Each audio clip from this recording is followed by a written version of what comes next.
This video was sponsored by Skillshare. Hey guys, seeing as you all loved the first Redux review I did back in March, I would be remiss if I didn't do the same for the other Matt Smith review I made prior to covering his episodes in their entirety. I was initially hesitant to even do this, seeing as my original Let's Kill Hitler review was made 3 years ago instead of 6 like with Vincent and the Doctor. Either way, it's been thoroughly insightful watching both this episode and my own review with a fresh set of eyes. You can watch my complete uncut reaction to my original review over on my Patreon page. In the spirit of learning from past mistakes, you too can learn a thing or two with a Skillshare premium membership. Skillshare is an online learning community with tons of educational classes for you to explore. Whether you animate, manage, cook or clean, Skillshare has a class for you. I would genuinely like to check out Jonathan Van Ness's class, Ultimate Self-Care Playbook, Discover and Nurture Your Centered Self, because Jonathan Van Ness has hair that makes mine look like a bird's nest. Skillshare is curated specifically for learning, meaning there are no ads and no distractions from focusing your creativity. An annual subscription comes to £7 a month, and the first 1,000 of you to click my link in the description will get a month-long free trial of Skillshare Premium membership. So click the link below and let your creativity flourish. Now, without further ado, let's get on with the review. Or should I say, the review. We kick the story off with a neat little idea about Amy and Rory creating crop circles with their car just to get the Doc's attention. Unfortunately, the cringe started to creep in as two other rather questionable elements from the previous episode reared their ugly heads. I found this weird permission to hug thing to be a bit cringe, as well as another spontaneously created character, Mel's.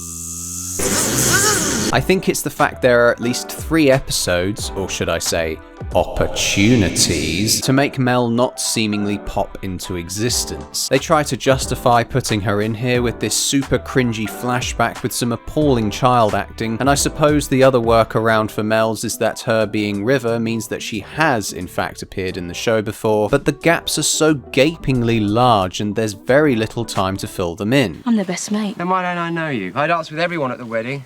The women were all brilliant. The men were a bit shy. I don't do weddings. Well, of course you don't. Some best mate you are. She made the absurd 6-month trek from Florida to New York, and then what? Hopped on a boat to Ledworth and stayed as a child for 30 years? Where was she living? Who looked after her? These are the details that are required for such a fundamental character to this series' arc that never get fleshed out. One thing they did establish was that Amy had transferred her perceived imaginings of the Doctor onto Mel's. Her obsession in turn blurred between loving and hating the man, which made for a nice paradox and an explanation as to why she couldn't quite muster it until she regenerated. I liked that they rounded off the rather bumpy flashback segment with this transition here, and the timey-wimey absurdity of this character also made for a well-placed joke. Mel's short for...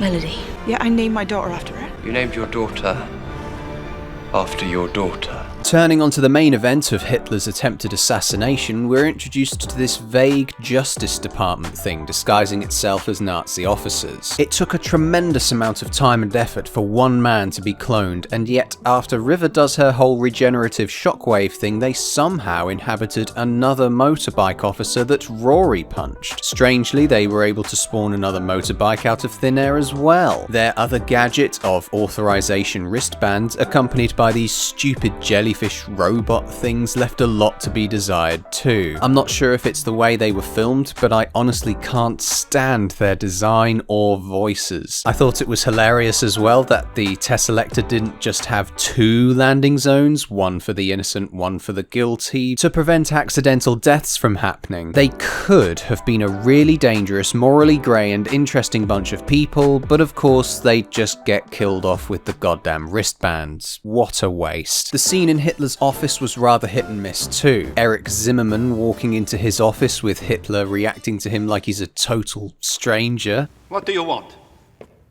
Who let you in here? reminded me that this was a fictional officer written for this episode. I'd say it cancelled my immersion, but revealing what the jellyfish looked like so early on did a great job of that already. Even weirder was when our heroes arrived, Rory was all concerned for him despite the Nazi uniform. I wonder if it's because he's a nurse. Not gonna lie, I would have given this episode extra points if the characters in 1938 all spoke German until the Doctor arrived and the chameleon circuit kicked in. Unfortunately, they had to introduce the Justice Department to fill up screen time and remove any mystery surrounding this rather alarmed-looking undercover officer. Putting Hitler in the cupboard is still funny, and I also liked that it was here where River was essentially labelled a war criminal by the Justice Department for killing the Doctor. I guess somebody that eliminates the universe's peacekeeper is pretty much asking for war. Alex Kingston did a great job enacting a regenerative introduction. Had she not made such a firm and recognisable impression on the show playing one of its most memorable characters, I honestly think she would have made a great pick for the first female Doctor. Her going around Berlin creating chaos all around her made for some of the most hilarious and applause-worthy moments, something I failed to acknowledge in my previous review. The flippant use of regeneration in Moffat's series, as you probably are already aware, drives me up the wall, as it loses its importance the more it's used to get characters out of sticky situations. Like in this episode, River just regenerates, somehow, to stun off some Nazi officers. Yeah, but David Tennant also used his regeneration, I don't know, after effects to regenerate a hand. I'm down for anything being possible in this like little window, because it's always exciting to kind of see how a Time Lord in its new skin essentially is going to react and behave, so I'm fine with this. As much as the flashback gun shenanigans still make me feel cheated out of a good encounter, I did think it made sense seeing her with the lipstick, as we'd seen her do this previously to one of the prison officers in Series 5. This stems from a bigger overall problem with my original review. To add the cherry on the cake, it's bloody lipstick that kills the Doctor. Bloody lipstick! By this point, there's something about this review that screams to me, you have not watched Series 5 and 6 in a very long time. Please readjust. Just to round off the whole lipstick thing, it was rather neat seeing that she would use non-lethal lipstick in the future, adding to the pacifying of her character that takes place as a result of this episode's ending. You need to go to hospital to be pacified, dear, not for a broken toe. Something else I wasn't too keen on originally was the whole voice interface thing in the TARDIS. I think that purely from an aesthetical standpoint, this bit looks like straight up garbage. Moffat's obsession with dragging child Amelia out of school just to film this scene without putting any visual effects on her makes it feel rather lazy and cheap. However, I was surprised by how well they set up the whole guilty I've messed up every companion I've ever had until Amy joke came off as rather hilarious with Smith's desperate and varying facial expressions. It was even more interesting that the poison disabled the Doctor's regeneration thanks to the poison coming from the Judas tree, something the Alliance of Monsters had better start stockpiling up on real soon. Can't wait to see a Jadoon give the Doctor a great big kiss on the mouth. Oh wait, they're on his side now, never mind. All the Doctor needed for a painkiller though was the memory of eating fish fingers and custard in the 11th hour. I had such a paddy about this 3 years ago, but this again is easily explained with the whole "You have not watched Series 5 and 6 in a very long time" idea. The same thing can be applied to when I complained about the TARDIS materializing silently behind River and the Tesselector. The Doctor just turned the brakes off. But it didn't make the noise. What noise? No, the...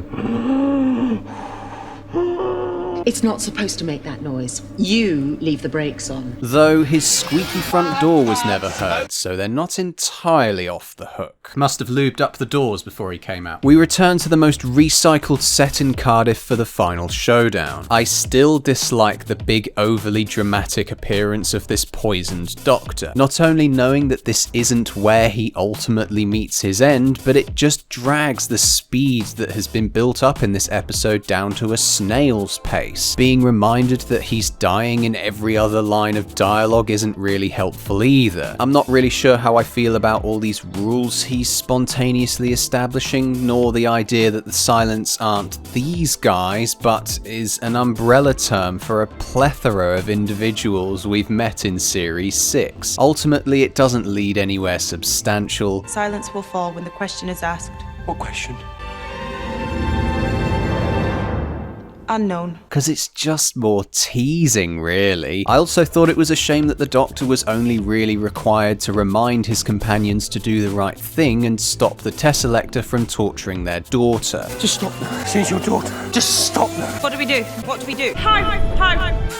Just do it! Amy and Rory get Deus Ex'd by the TARDIS, teaching River to fly her. It ties in with that awkward child of the TARDIS idea, and disappointed me considering the Doctor teaching River to fly the TARDIS already gave her a unique and privileged position as a companion as a result of his love for her. It's just another symptom of this episode shrinking down River's bonding with the Doctor. Oh yeah, speaking of shrinking. Finally, how did River manage to shrink the TARDIS so she could fit inside the Tesselector? That's just thrown to the wind as well. Once again, the voice of Amy... That's a point.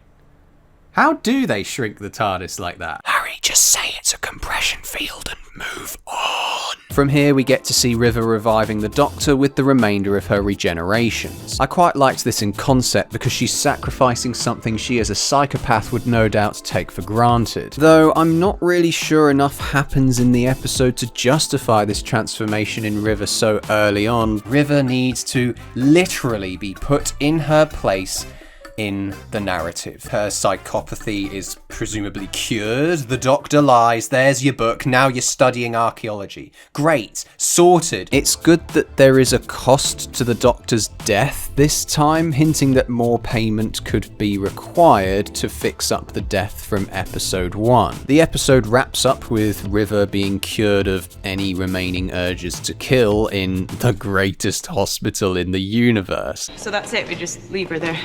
Sisters of the Infinite Schism. Greatest hospital in the universe. I just loved how off the cuff this line was. All I can picture in my mind of the greatest hospital in the universe is a bedroom with that random nurse appearing right at the end. So, did it suck? God, this episode is hit and miss. I'm glad I didn't just skip over it and ignore my prior review. It's definitely more noteworthy than I previously gave it credit for. I think it's mostly down to River and Alex Kingston absolutely nailing it, as always. It's just a shame about Mel's, the Tesselector, the overly dramatic poisoned Doctor segment towards the back end. It's just all kinda cringy and half-arsed in purpose and planning. Even with such a monumental episode as this, the budget is slashed, still teases events to come, but it can be rather hilarious too. That's why they pay us a medium to average wage. I give Let's Kill Hitler a 4 out of 10. Right, it's 9 in the morning, I've got my cup of coffee and I'm ready to go. Drink coffee, don't forget it's gonna get cold. I'm not sure how ethical it is to drink coffee from Rwanda, but whatever. Tastes pretty damn good. Coffee time. Coffee.